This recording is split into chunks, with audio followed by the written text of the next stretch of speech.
केवळ खेळाडू विशेषतः महिला खेळाडूंच्या सुरक्षितेसाठी बांधण्यात आलेली चेंजिंग रूम्स कोणतीही पूर्वसूचना न देता आकसबुद्धीने तोडण्याचं काम ठाणे महानगरपालिकेने केलंय. आता उच्च न्यायालयाच्या निकालानंतर महापालिका स्पोर्टिंग क्लब कमिटीचे झालेले नुकसान भरून देणार का असा सवाल 101 वर्ष पूर्ण झालेले करणाऱ्या स्पोर्टिंग क्लब कमिटीच्या पदाधिकाऱ्यांनी केला आहे. ठाणे महानगरपालिकेच्या अतिक्रमण विभागाने खेळाडूंच्या सोयीसाठी बांधण्यात आलेली चेंजिंग रूम इंडोर खेळपट्टी तोडून टाकली आहे. वास्तविक पाहता अनधिकृत बांधकामे तोडताना 2 दिवसांची नोटीस दिली जाते, पण कुठलीही नोटीस न देता ही तोडक कारवाई केल्याचा आरोप स्पोर्टिंग सचिव दिलीप धुमाळ यांनी केला आहे. दिलीप धुमाळ म्हणाले, स्पोर्टिंगने बांधलेल्या चेंजिंग रूम आणि इतर गोष्टींसाठी महापालिकेने 12 सप्टेंबर 2022 रोजी नोटीस पाठवली होती, पण त्यानंतर त्यांनी कसलीही कारवाई केली नाही. पण एका न्यायालयीन प्रकरणामध्ये आज 17 जून रोजी अंतिम सुनावणी आणि निकाल अपेक्षित असल्याचं सांगून 1 दिवस कारवाई पुढे ढकलण्याची विनंती करून सुद्धा हे बांधकाम 16 जून रोजी तोडण्यात आले. उच्च न्यायालयात दाखल करण्यात आलेल्या एका जनहित याचिकेवरती 9 जून रोजी झालेल्या सुनावणी दरम्यान 17 जून रोजी अंतिम सुनावणी घेण्याचे निर्देश देण्यात आले होते. त्यामुळे या प्रकरणात उच्च न्यायालयाचा निकाल येईपर्यंत थांबावे अशी विनंती स्पोर्टिंगच्या पदाधिकाऱ्यांनी केली. या प्रकरणात उच्च न्यायालयाचे स्पोर्टिंग क्लब कमिटीच्या बाजूने निकाल दिला असल्याचं धुमाळ यांनी सांगितलंय. केवळ न्यायालयीन प्रकरणामध्ये निकाल आपल्या विरोधात जाणार असल्याचा अंदाज आल्याने केवळ त्रास देण्यासाठी ही कारवाई केल्याचा आरोप स्पोर्टिंगच्या पदाधिकाऱ्यांनी केलेला आहे. यावेळी स्पोर्टिंग कमिटीचे उपाध्यक्ष किशोर ओवळेकर, कार्यकारिणी सदस्य सुषमा मडवी, सदस्य ॲडव्होकेट अमीर शेख, संदीप पाचंगे उपस्थित होते. या बाबतीत मी एवढंच सांगेन की हा क्लब 100 वर्ष जुना आहे. त्यापूर्वी या संस्थेची जी इमारत होती, पॅव्हिलियन होतं, ते अतिशय लहान होतं. नंतर एवढी मेंबर संख्या वाढली आणि पावसामुळे ती जुनी झालेली जी इमारत होती ती लीक व्हायची, खेळता येत असे, आतमध्ये टेबल टेनिस खेळणं वगैरे कठीण होतं.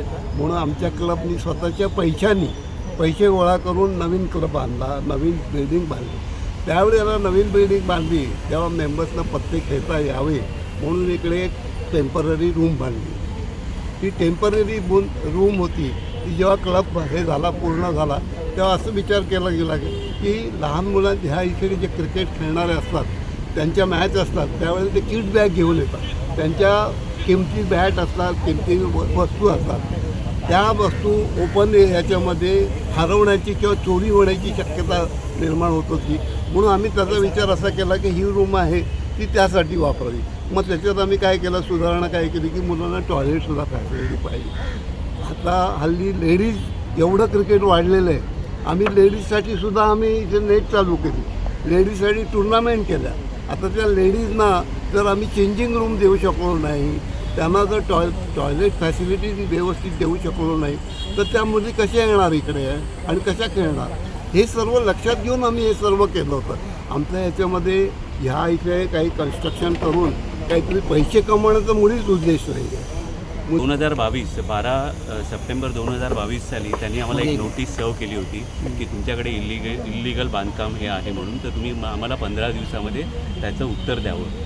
त्यानंतर आजपर्यंत एकही नोटीस जी आहे ती ठाणे कॉर्पोरेशनकडून आमच्याकडे आलेली नाही आहे. मात्र अचानक काल जे आहे, काल ते दुपारी 2:30 वाजता इकडे आले. आम्ही त्यांना म्हटलं की तुम्ही आम्हाला नोटीस सर्व नाही केलेली आहे आणि तुम्ही जी काही नोटीस केली होती ती 2022 साली सप्टेंबरमध्ये दिली होती आणि आज जे आहे 2025 आहे आणि PIL ह्या क्लबवर दाखल झालेली आहे.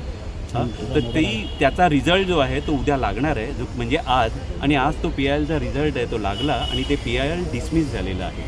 हे मला, आणि मी त्यांना रिक्वेस्ट करत होतो की उद्या तुम्हाला जर असं वाटत असेल की कोर्टाचा प्रॉब्लेम हा आहे की हा योगायोग म्हणावा की जाणून केलेली कारवाई म्हणावी, हे आपणच ठरवायला हवं. कारण त्यांना आम्ही सांगितलं होतं की तुम्ही आदल्या दिवशी येत आहे, 2022ला तुम्ही नोटीस दिली आणि 2025 काल 16 जून होती आणि काल त्यांनी जबरदस्तीने ही कारवाई केलेली आहे आणि 5:15 वाजेपर्यंत त्यांनी ही सगळी तोडफोड केली आणि पूर्णपणे डिमॉलिशन करण्यात आलेलं आहे. हालाकी त्यांच्याकडे 48 तास अगोदर जनरली नोटीस दिली जाते, ती पण त्यांनी सर्व केलेली नाही आहे. आणि या भर पावसात, काल प्रचंड पाऊस होता, तरी पण हे जाणून बुजून केलेलं आहे. मला कळत नाही की TMCचे अधिकारी आहेत ते एवढे सक्षम केव्हापासून झाले, एवढे कार्यक्षम केव्हापासून झाले, त्यांच्यावर कोणाचा दबाव आहे. कारण ह्या क्लबमध्ये जे आहेत माननीय एकनाथ शिंदे, सगळे आमदार, खासदार, प्रताप सरनाईक, संजय केळकर, निरंजन डावकर, हे सगळे आमचे सभासद आहेत. जितेंद्र आव्हाड हे सगळे सभासद आहेत. संजीव नाईक साहेब आहेत. तर हे प्रश्न असा आहे की ह्या सगळ्या ह्याच्यामध्ये की TMCचे अधिकारी जे आहेत त्यांच्यावर कोणता हा दबाव होता की त्यांना कालच ही कारवाई करायची होती. आणि आज आमच्याकडे जे आहे PIL डिसमिस झालेल्याची नोटीस पण आहे. मी तुम्हाला ती उद्या सकाळी मला ती नोटीस मिळेल ती पण देतो आणि